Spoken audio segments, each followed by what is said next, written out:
పిఠాపురం మహారాజా ప్రభుత్వోన్నత పాఠశాల క్రీడా మైదానంలో ప్రైవేట్ వ్యక్తులు ఎగ్జిబిషన్ ఏర్పాటుకు అధికారులు అనుమతులు ఇవ్వడాన్ని పిఠాపురం ప్రజలు తీవ్రంగా వ్యతిరేకిస్తున్నారు.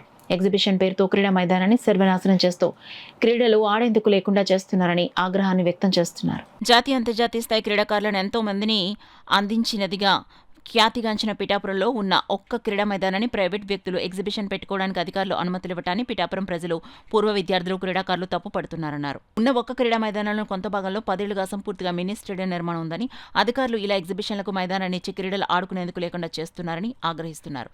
ఎగ్జిబిషన్ ఏర్పాటు వద్దని 2 రోజులుగా చెప్తున్న ఎగ్జిబిషన్ ఏర్పాటు జరుగుతూనే ఉన్నాయని, అధికారులు స్పందించకపోవడంలో ఆంతర్యమేంటని ప్రశ్నిస్తున్నారు. గొప్ప క్రీడాకారులను తయారు చేసే ఘనచరిత్ర కలిగిన ఈ క్రీడా మైదానాన్ని ఇటువంటి ప్రైవేట్ కార్యక్రమాలకు ఇచ్చి ధ్వంసం కాకుండా తమ ఎమ్మెల్యే, ఉప ముఖ్యమంత్రి పవన్ కళ్యాణ్ చర్యలు తీసుకోవాలని ఆర్ఆర్బీహెచ్ఆర్ ప్రభుత్వ పాఠశాల జూనియర్ కళాశాల పూర్వ విద్యార్థుల సంఘం కన్వీనర్, మన ఊరు మన బాధ్యత సేవా సంస్థ అధ్యక్షుడు కొండెపూడి శంకర్రావు విజ్ఞప్తి చేశారు.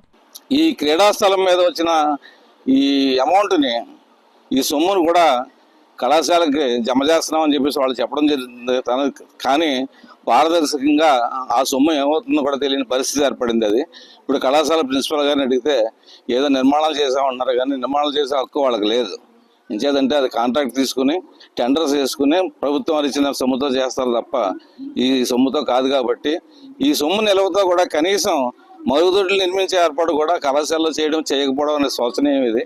ముఖ్యంగా గత ప్రభుత్వాలు ఏం జరిగినా అది పెద్దగా ఇబ్బంది లేకపోయినా ఇప్పుడు కూటమి ప్రభుత్వంలో మనకి ముఖ్యంగా డిప్యూటీ సీఎం గారు ఇక్కడ శాసనసభ్యులుగా ఉండి పిఠాపురంలో చాలా మార్పులు వస్తాయని మేమందరం ఆశించి మేమందరం కూడా ఆయనకి బ్రహ్మాండమైన మెజారిటీతో గెలిపించడం జరిగింది. అది ఆ మార్పులు జరగకపోగా అదే విధానం కొనసాగుతుండడం చాలా ఆశ్చర్యకరంగా ఉంది, విచారకరంగా కూడా ఉంది. అది ఇప్పటికైనా ఈ కూటమి ప్రభుత్వం అధినేతలు ఈ కళాశాల క్రీడా స్థలాన్ని కాపాడి కేవలం క్రీడలకే, ఇదేంటంటే విద్యార్థులు ఉన్నామండి, పూర్వ విద్యార్థులు ఉన్నామండి, ఈ చుట్టుపక్కల ఉన్నటువంటి విద్యార్థులందరూ కూడా ఎన్నో క్రికెట్ టోర్నమెంట్లో ఉండి వేరే వేరే టోర్నమెంట్లు నిర్వహించుకుంటూ చాలా చక్కగా ఉపయోగించుకుంటున్నారు.